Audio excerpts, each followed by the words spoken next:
You did a lot of work in terms of you changed the team. You let people go, you brought new people in. Was that because there was some resistance on the team? They didn't have the right skill sets? Because high performance teams are, that's what makes the huge difference in a business, right? So, what is it about how you created your high performance team that you would want to share here? Really, it was right sizing. It's an unfortunate thing when you have to let people go. It's awful. And, when you're joining a company and you're inheriting a team, unfortunately, you have to sometimes unwind some of the mistakes or some of the decisions that were made before you. So in this case, it was really right sizing from some sub departments of marketing to ensure that I had the right budget and people budget that I could bring more talent to the demand gen side and that more digital focused side, if you will.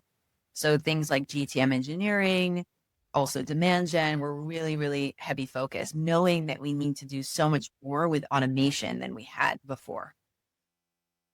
And if you could, inside of that team and then inside of the company in total, you and I talked about how important the culture is, right? Explain maybe a little bit your philosophy on the right culture that lets that team operate at its fastest and its best and most efficient and most productive. That's a great question on what allows it to be the most productive. In my opinion, it's one having really tight goals so that we absolutely know what we need to do. Everyone is empowered to do the things that they need to do. I've hired, and some of the people that were already in place are just absolute professionals. We tend to hire A people, right? So we're hiring people that absolutely know their domain.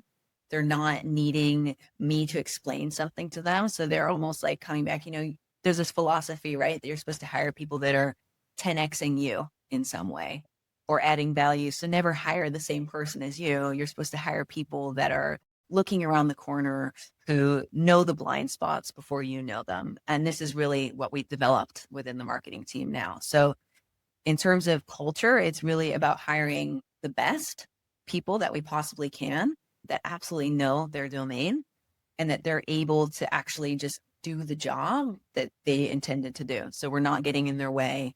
We're unblocking them.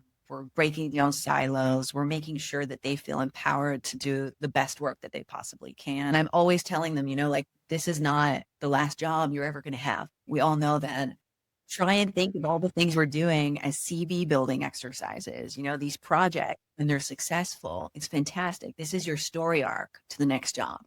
So I really have that sort of way of managing and leading people versus micromanaging or even worse, getting caught up in all the details.